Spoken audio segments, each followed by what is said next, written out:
Hi, and welcome back to Nadya's Identity Files. Now I have both of my awesome guests with me at once. I'm so excited. Do you feel synergy now? Oh, yeah. Like extreme synergy, like with So all of much. us? I definitely do. So we have Shadley, we have Brad, we have me, yours truly, Nadya Rousseau, the host of Nadya's Identity Files. So, usually in this segment we do the on-air social media consult where we explore how one of my guests, depending on the winner, can win a raffle to have their on-air consult explored from the narrative identity context, the narrative identity strategy of social media marketing that I have developed to really hone in on identity from a narrative experience. However, it is Election Day, y'all, and I feel like we have to continue on this conversation a little bit more roundtable style, talk about identity in the context of the election space. Now, we can get as light with this or as deep with this as you both want. I know both of you are apprehensive about the voting experience, right? So, I myself, as I mentioned earlier, I'm not a fan of the binary party system that we are made to adhere to. And we have guests out there, well, actually show hosts coming on. Yay, hi. They're like right after me, but yeah, sidebar.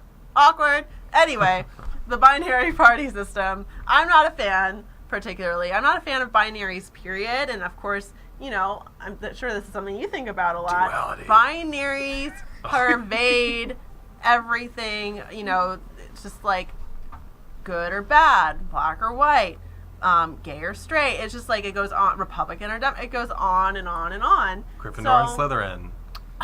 Right? Yeah, I think of this like a giant Quidditch match. This why is what was I there like null in in the election between? Like, I don't understand. I don't know. I still have to go to Universal and do the Harry Potter thing. I can't believe I haven't done that yet. I said It's Harry expensive. Potter campaign was a lot better.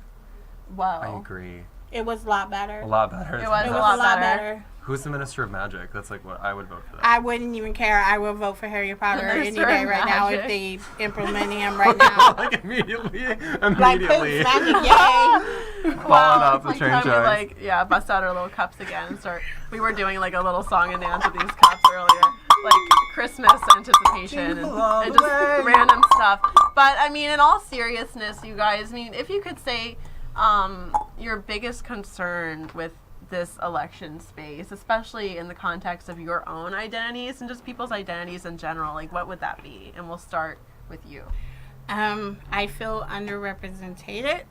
I don't, throughout, if I wanted to feel like my vote would count or matter, I would be at these polls right now and would advocate for all presidential whatever it was. But I feel jaded. I feel like in this country right now, there is a lot of I'll be here, but there's no frontline activity.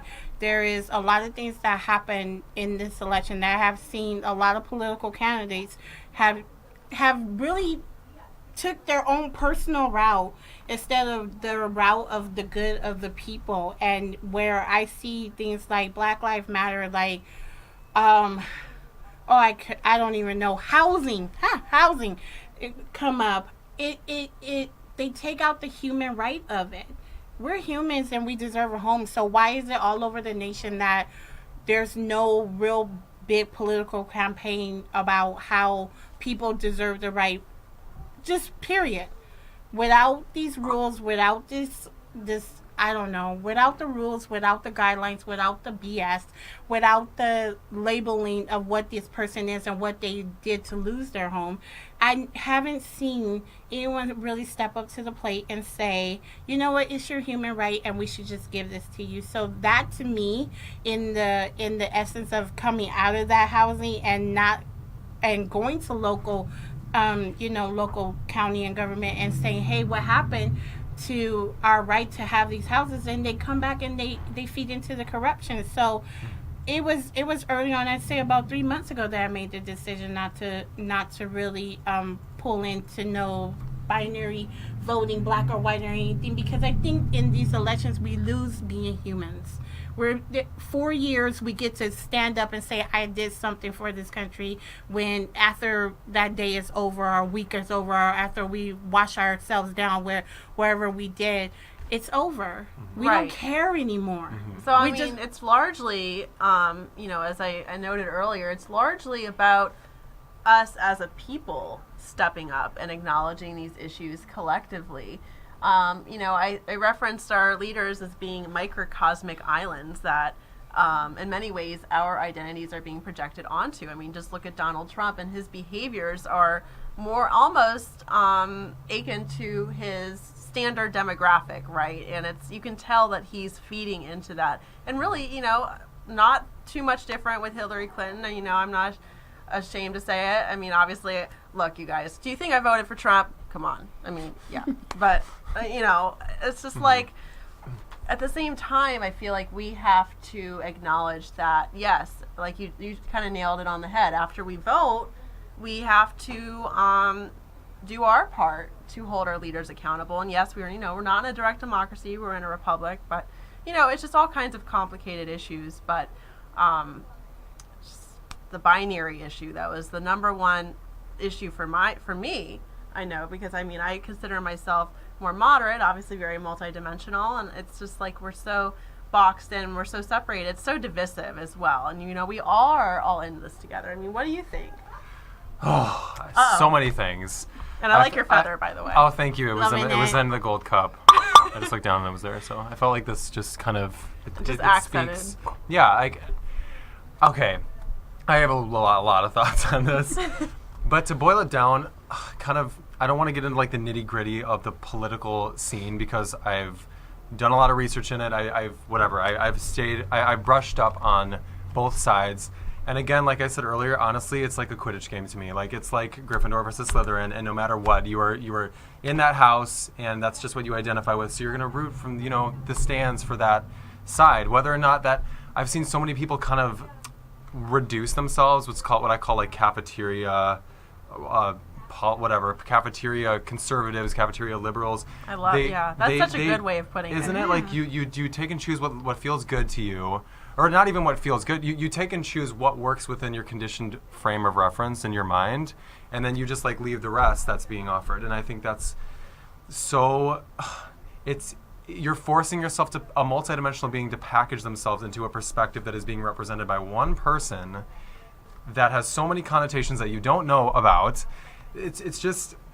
It's not serving, I think, a more millennial and unicorn-based society of people who just want to be free. Can you please run for president with that feather? Yes! My campaign slogan is yes.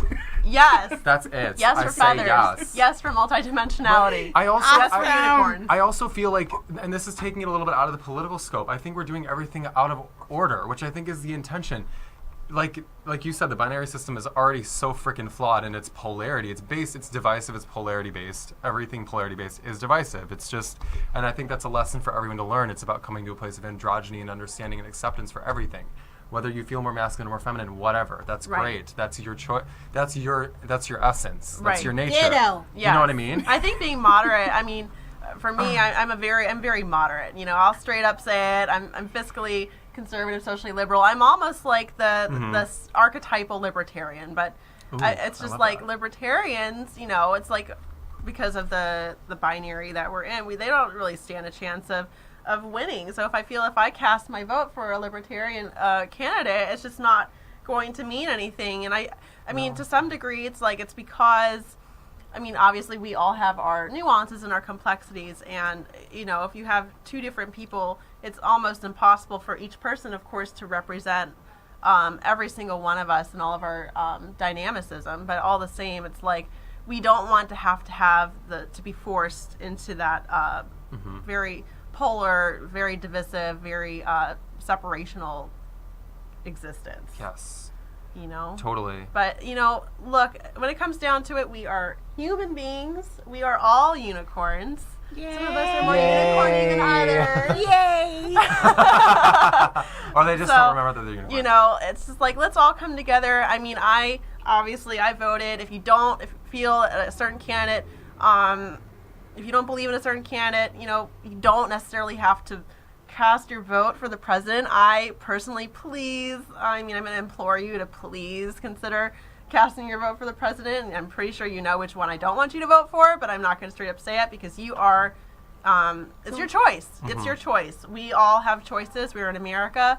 I fully support everybody's opinions on this issue. And to that end, I thank you both so much for being here and extending your insights on this issue. And thank you all. Happy Election Day.